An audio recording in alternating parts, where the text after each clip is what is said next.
Thanks for joining us today. I'm Casey Stricht, and I'm excited to welcome you and to introduce Nargis. We're going to give folks another minute or two since we want to make sure that everyone had the registration link. So before we really kick off, we're just going to wait, as I say, another minute or two. We'll start at 12:04 Eastern, and then we'll get going. So thanks so much for joining us, but we'll just pause for a minute. If you want to know a funny story while we're paused, I may as well be completely transparent with the group. I lost power. Our entire street lost power about 35 minutes ago. So it's been a little bit of a scramble on our end, but you've got me live from my computer and not my phone. So that feels like a win.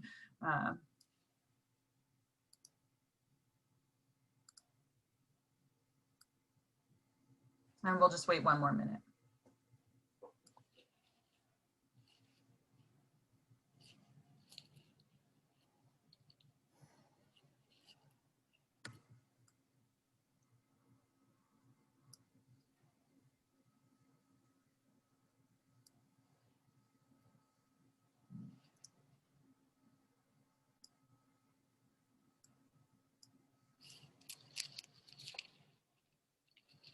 All right, so let's get started. I hope we have folks on the line, and if folks are joining later, that's absolutely fine. I am thrilled to be hosting this webinar today with Nargis and to have Solver teams have the opportunity to meet this badass entrepreneur herself.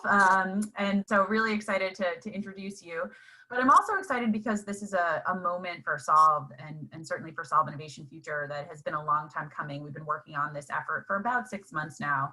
And this webinar series is a part of our work to better support both Solver teams and entrepreneurs more broadly, to help support folks who have impact at the core of what they do, continue to grow, scale, and commercialize.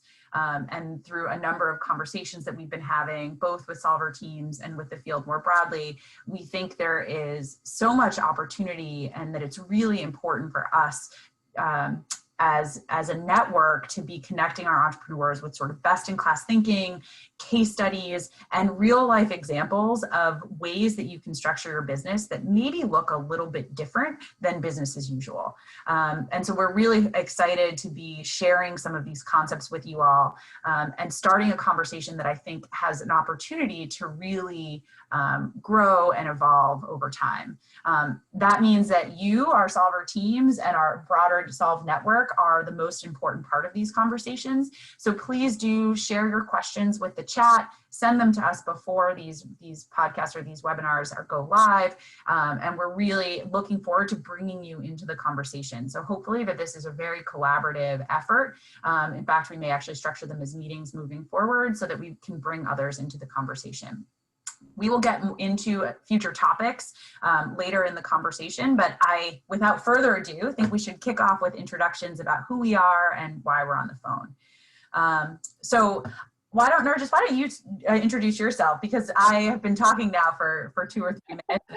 Sure, of course. Thank you, Casey. It's an honor to be here. I'm so excited about our podcast series. So my name is Narges Baniasadi.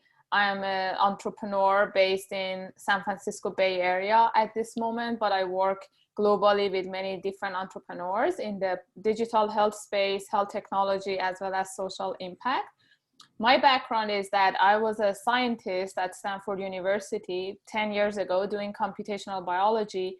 And then I started a company with collaborators at Stanford and UC Berkeley to build software and data analytics for DNA sequencing.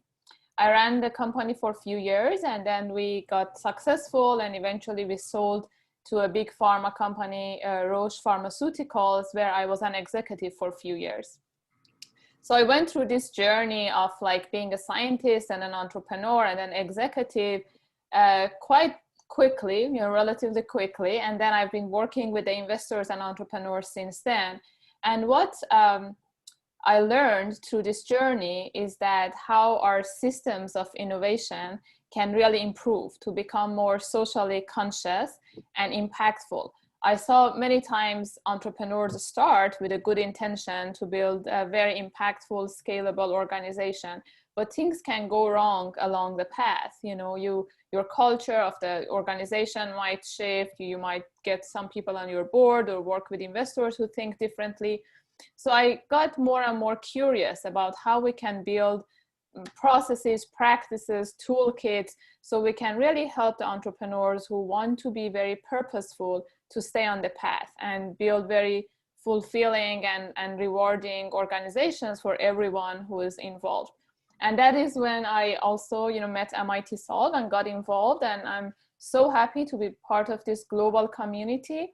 I look at all the solver teams as really the leaders, you know, around the world, that we're gonna together change the practices of entrepreneurship, so we can use business as a vehicle, as a tool to change our world for better.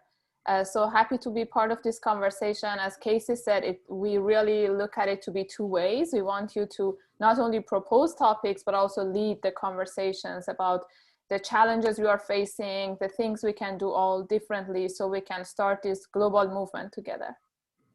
That's great.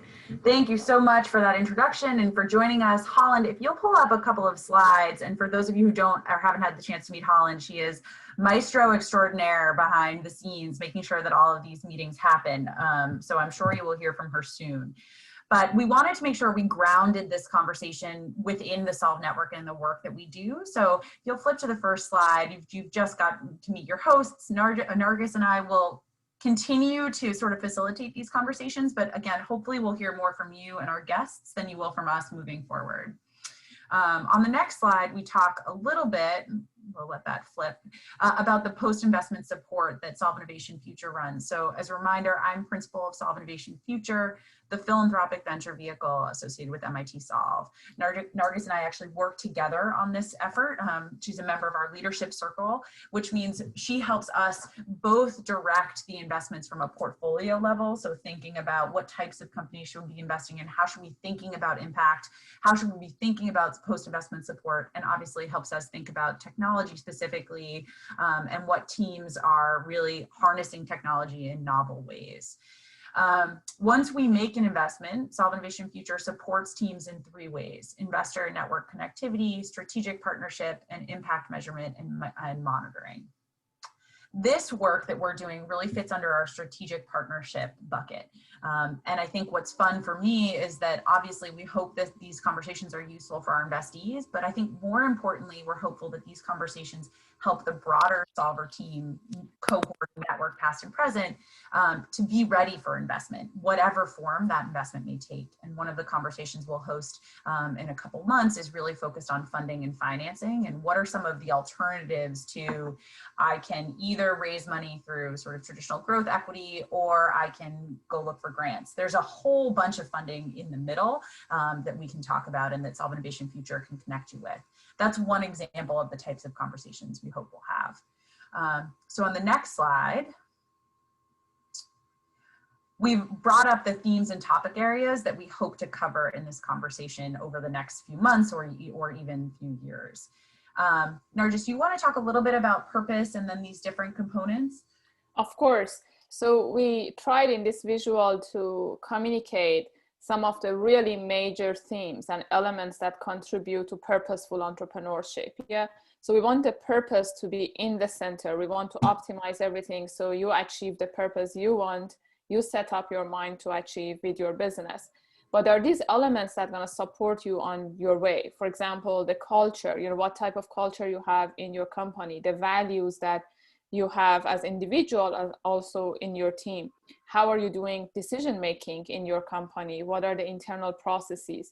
Then there's a legal structure, you know, what are the things that you measure and you report on? Who has ownership? You know, the ownership will then reflect on the governance and decision making in the high level in the company. The financing and fundraising that Casey mentioned, you know, every money has its own use. So you need to be very careful which money you are getting to as an investment to build your company. And we want to connect you with the different sources so you have more options, as well as your partnerships, business models, how much those are aligned with your purpose and impact. So these are very broad topics. Yeah, we hope we have many conversations in each of them as we go forward. Yeah, I think that's an important note just for level setting of what we're trying to do in this effort. I think specifically we can pick, and we'd like you to be a part of these conversations. I think we can cover sort of what's in the broad sort of umbrella sense, but we can also go deep on specific topics. And so I think that'll be a nice balance, and we'd like you to be involved in some of those conversations about where we go deep moving forward. So Holland, that's great for slides right now. And we're going to spend a few minutes just exploring some of the questions that I think help us understand where this conversation may take us over time. So I'd love to start, Nargis, by just asking you, why is this different? Why does this matter? And given your specific experience as an entrepreneur, are there pieces of this puzzle that you wish you had known before you kind of were down the road as an entrepreneur that we might learn from? 100%. Thank you, Casey, for bringing that topic. You know, I have been a typical tech science entrepreneur in Silicon Valley. Yeah, and I know how it is difficult to be an entrepreneur, even when you're building a company in a very hot field of, say, genomics. Still, it's very hard to bring people on board that are really aligned with your purpose and help you grow the business. Now, the areas that we are working with the solver teams on are sometimes very difficult areas that traditionally have not received as much attention and funding and resources from the business sector. So I think the social entrepreneurs are facing even harder challenges, and that is why we are here. We really want to build the foundations and resources for them to be successful. But taking a step back, you know, we had this conversation about what is social entrepreneurship. It used to be about a niche, like a segment of entrepreneurship that are going after social problems. But today, I believe every entrepreneur can be a social entrepreneur. You know, whatever you are building eventually is going to have consequences on the environment and on the society. So we cannot be neutral. If we close our eyes to these decisions, we are making a decision. You know, following the status quo is what has brought us to here, where we are seeing a lot of social systems, environmental systems are really at the threshold of breaking or already breaking. So it is the role of every leader in the society, and business owners and leaders play a very major role. And I wish I knew these things. You know, when I was an entrepreneur, I was so focused on the science and technology of what we were building and just acquiring customers and raising funds. That is already a lot, yes?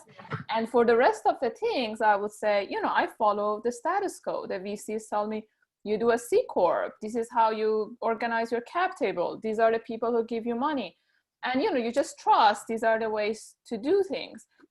And after a while, you see that your choices become very limited because you have given up the ownership, the control, and there's like very certain pathways, you know, very quick exit, sell your company or get out.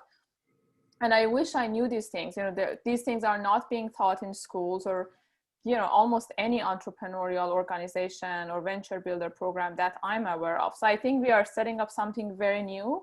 I hope it will be a platform for global conversations on how to do entrepreneurship differently, to stay on purpose and be very socially and environmentally conscious as we grow our organizations. And by the way, that doesn't mean we don't want to create more work for the entrepreneurs. You know, we all have so much empathy. We are entrepreneurs ourselves. We think these are very helpful tools. They're going to decrease their, you know, kind of troubles down the road.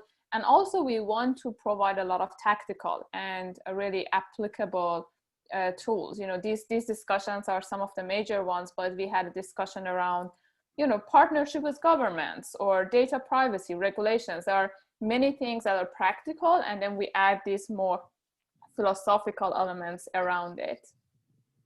Yeah, it's really great. And I think it's helpful. I think the lived experience is really important because both from a resource perspective, you know, we were chatting with an entrepreneur just before we got on the phone and who was saying, you know, it's just me. There's just one me. And even as I grow my team, there's still just one me. And so how do you think about having the space to explore some of these ideas that may set you up for success in the long run when you're trying to just sort of stand up the business? Is a really challenging.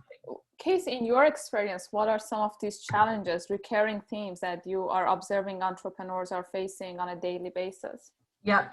I think the number one thing continues to be this, it's the trade-off question. And maybe that's, and to a certain extent, the solve work is particularly entrepreneurial. We started Solve Innovation Future from scratch. So I feel I do have some empathy for what entrepreneurs are experiencing. And I think it's twofold. It's not just the resource constraint, but it's also the fundamental question of how do you balance serving the hardest to serve or working in the sort of most important spaces where we need to focus to have impact while you also grow and build a sustainable revenue model. And that to me continues to be, we actually spoke about it yesterday on our investor showcase, that continues to be one of the most challenging questions. I am energized because I actually got into this space because I felt like there had to be more options for social enterprise broadly than this sort of trade-off from a funding perspective of I can pursue grant funding or I can raise high octane growth equity from a very traditional, whatever traditional means, but from a VC perspective. And the question that sticks with me, or the moment that there was this dilemma really first came into my understanding or purview, was when I was in business school, and the founder of Warby Parker had actually joined the class, and it was a class on creating shared value. So it was this exact conversation that we're talking about. And he said, we have 4 pillars. It was the early days. Tom said it was just big. And so the idea of the buy one, give one model was new and very exciting. And he said, we have these tenets and we have social impact built into our ethos and what we do. But fundamentally, if we don't turn a profit, I can't keep our doors open. And it was such an interesting moment for me to say, whoa, it's true. This is the world that we live in. And I'm actually someone who believes in the market to help drive growth. I believe in that. That's partially why I'm on the investment side of the house. But I think that we have lacked creativity in finding the structures that both allow for growth and for sustainable impact over time. And this has been a fun exercise for us to explore where there are more options, where we can actually meet the objectives of founders along the way. And so if you're a founder who wants to operate your business and you don't want to IPO, that's great. We can find, both governance structures, legal structures, and funding and financing that supports you doing that.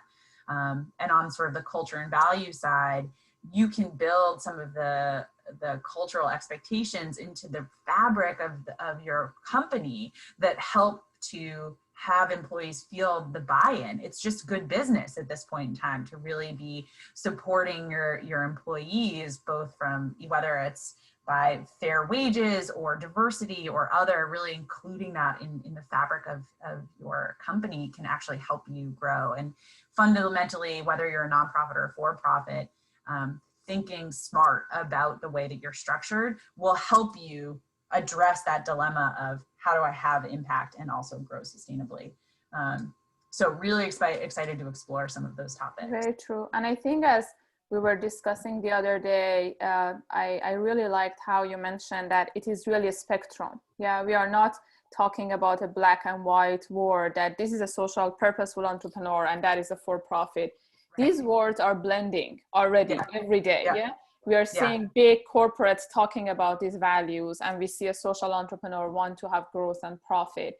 So it's really on a spectrum, and it is important for us to really open the door for every entrepreneur and founder to be part of these conversations.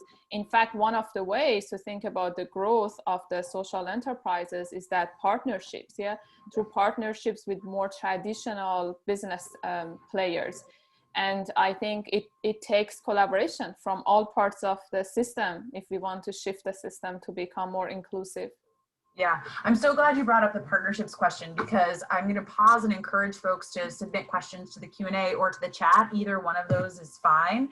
And I've also encouraged folks to submit questions before we started. And one of the questions that came through was on partnerships. So we'll put a pin in until a little bit later, but I'm very glad you brought that up, because I think that is a big part of these conversations. But for now, curious, so for those who don't know, would you share a little bit about your journey in the last year or so and some of the conversations that you had that helped you find this work, in terms of really explaining, is this a new phenomenon? is it enough if just one company does this, or does everybody have to do it?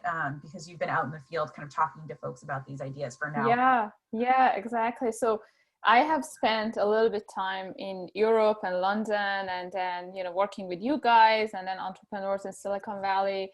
I started to notice this rise of these new ideas.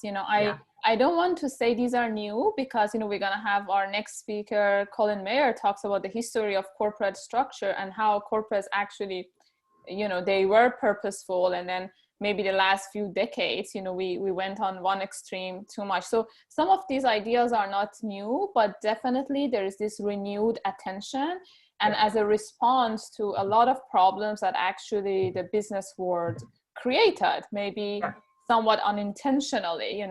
The big corporations and previous founders unfortunately contributed to the increased inequality in our world or damage to the environment.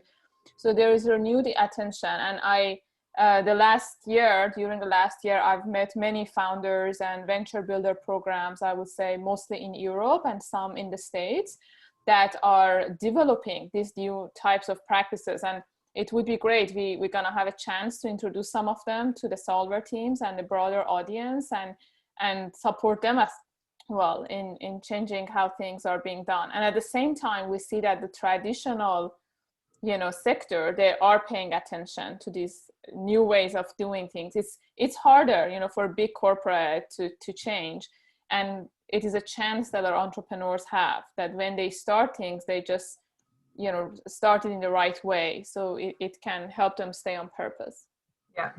Yeah, super interesting. And I do think the sort of market research that you did has been really helpful, both in grounding these conversations, but really just opening the top of scratching the surface, I guess would be what I would say, the cliche that I would use, and recognizing that this is sort of a group effort, and that I think it just takes one success story, and then we can start to snowball. And I'm excited we've been doing a bunch of research, especially on the employee ownership concepts, about companies that have been really successful. And so we've got some asks out for some of those founders to join some of these conversations moving forward and hear how they've thought about the work that they're doing and what that means for the field and how those interact. So I'm excited for some of those conversations.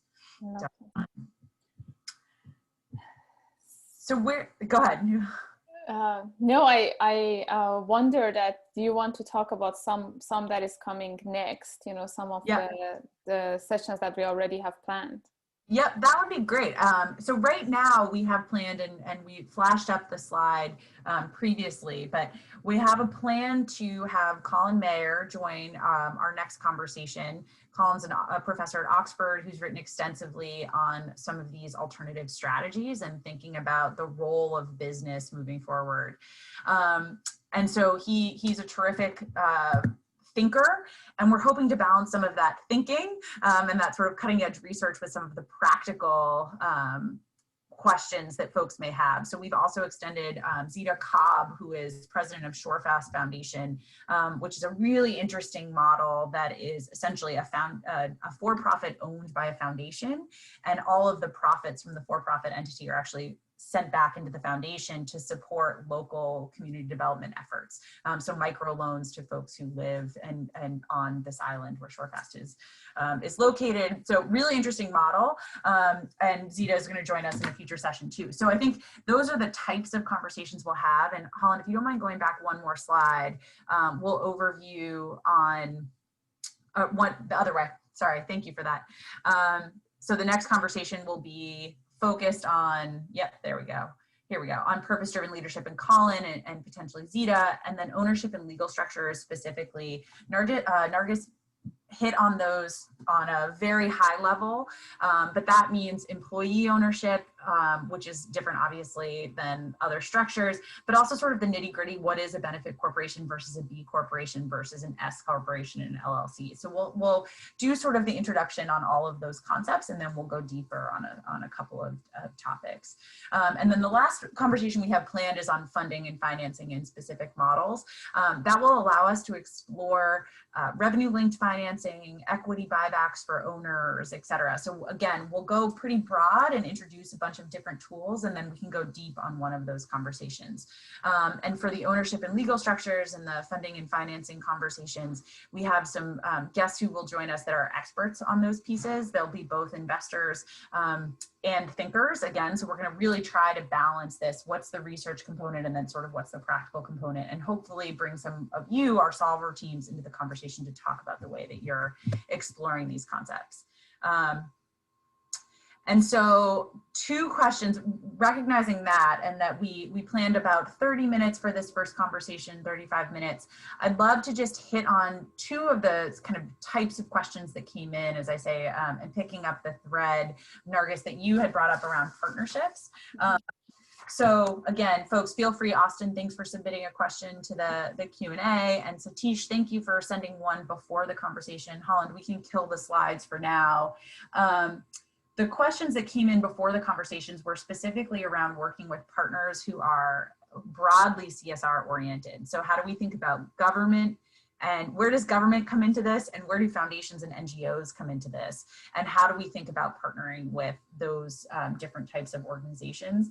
And the question was really geared more from a research perspective of where do I even start? How do I start thinking about working with foundations and governments that may be thinking about this? I don't know if you have any thoughts specifically about where do I start trying to find partners, or if you've been thinking about any foundations who really are pushing the thinking. I would say from a where do I start perspective, certainly Solve can help you. That's a great place to start. And if you're curious about focus areas and budgets, there are some places that you can go that have sort of, in the US, of course, there are like 990s, which are available, and you can have a sense of how big a foundation would be. Often foundations share the information about their current grantees on their website. So those are 2 publicly available places that you can go to think about what partners might look like. But I think more broadly, we would love to help you, and certainly can be supportive. I think functionally, as an entrepreneur, working with government and with foundations is probably, especially with impact, is probably going to be a part of what you do. And so really thinking strategically about where there might be folks who are focused on what you're doing is exactly the first place to start. And we're happy to help you think through some of those questions. Nargis, I don't know if you have specific thoughts on that. I think it really deserves its own conversation. Yeah, and one of the things we are going to do is to have a dedicated session on the partnerships, and also share resources, library of resources with the solver teams and entrepreneurs. I can just top of my head think about at least 10 organizations that are trying to help entrepreneurs get connected to these resources. But I think it's better if we just document all of these things so people can find them. Solver teams are addressing problems that a lot of foundations, NGOs, and governments care about. So in theory, it makes sense. There is a lot of opportunity for collaboration and working together. But these organizations traditionally are not that entrepreneurial. So there is need for these organizations such as MIT Solve to bridge the gap and be able to do the due diligence and create that trust and familiarity for these bigger foundations to get involved. So I think we are leading the path with MIT Solve, at least in the States, but there are many more examples that we would be happy to share with the solvers. That's great. Yeah, I totally agree, and looking forward to building that together. And then the last question that I think we should answer before we wrap up actually allows us, Holland, if you don't mind pulling up the second to last slide on the resource library. Austin sent in a question specifically about employee ownership. And again, we're planning to chat about that sort of December time period, because I think the cadence for these conversations will likely be monthly. That feels like the right amount of time. But as follow-up from all of our conversations, we're building a resource library. And this is sort of the second prong of this effort. The first is let's get folks together. Let's have really actionable conversation about how to use these theories while you're building your business. But the second part is, okay, so then what? And while I'm not sure that we should have a specific perspective on the choice that is right for your entity, I do think we can be helpful in pointing folks in the right direction of where to go. And so that's both from sort of Satish's question and Austin's question, we're building this resource library, which is a way for you to get smart. So we'll essentially divide the resource library, which is a living document, and we'll continue to grow and evolve as we find more research and we chat with more people. But we'll essentially have an introductory section that helps you to get smart on the articles and pieces that are being written about the work. Then we'll have a dive deeper section that's a little bit more tactical. Often they're a little bit more sort of scientific in the way that they look at the work, but it will help you if you're curious about a really specific topic like employee and steward ownership. There are, for example, in that scenario, lots of pieces that have been written with actually ways to incorporate those thinking into everything from the way you raise money to the way you evaluate your employees and what that means. And it's super tactical. So there are some dive deeper pieces. Then we'll point to case studies of companies that are doing this. So in that specific example, Austin, around employee ownership, where we can give you examples like King Arthur Flour or Green Mountain Coffee and some of the folks that have been successful really building sustainable businesses with some of those models. The implemented section then again would just be here are more resources and frameworks if you're trying to share this with your team, and what does that look like? So we'll continue to build these resource libraries. They will be available to everyone, but we will essentially update them or push them out after each of these conversations so that there's a way to kind of move all of this forward. Perfect. Casey, so what are some of the really actionable next steps, both for the solver community? You know, we have our solver entrepreneurs, we also have solver member community, as well as just the broader entrepreneurship community. If they want to get involved, be part of these conversations, you know, introduce topics, ask questions, or maybe host a session if they really care about the topic, how can they get involved? Yep, I think that's exactly right. So if you are interested in getting involved on any of the ways that Nargis suggested, definitely reach out to me. We will have my email. My email is casey@solve.mit.edu. So we will make sure that that is in writing. You don't just have to memorize my voice, although I'm sure you all love hearing my voice at this point. And reach out. And we mean that. We would love to have questions submitted. We would love to have topics submitted. We can be responsive and we can pull you into those conversations. I think it's important that we feature solver teams. Ideally, I think it would be really neat if you were deeply interested in some of these topics, to sort of track your progress over time and write a case study about what that looks like. And then we could share that out with the world to support either your fundraising efforts or your marketing and PR efforts. So we really do, we're very open to participant participation over time. So definitely reach out to me, reach out to Tyler, reach out to Nargis, and we will pull you into those conversations. In terms of direct follow-up, spread the word. Definitely share this with other solver teams. As I say, we'll make sure the registration link or the actual Zoom link is accessible a little bit earlier next time. So sorry about that. But then spread the word, because we're hoping to release this more broadly beyond solver teams. We love the idea of having you all as our laboratory so that we're really working together. But I think it would be great if we continue to spread the word, and hopefully we can continue to act as a standard bearer for the field, and hopefully pushing the conversation forward. I love that laboratory example. We are experimenting here. You know, nothing is set in the stone. These are new conversations, new ways of doing things that we're gonna experiment together and share broadly. Yeah, that's great. So please do, thank you for joining us today, and please do join us on October 28th for our next conversation. As I say, we may even host that as a meeting so we can see some of your faces. We wanted to kick this first conversation off in a way that we could record and share more broadly, but we're really looking forward to bringing you all forward and elevating the work you're doing, and can't wait to keep the conversation going. Nargis, so thank you so much for your time, for taking the time, and to all of our participants, thank you for joining today. Thanks to everyone. Fun. Look forward to the next one. Looking forward. Bye now. Bye.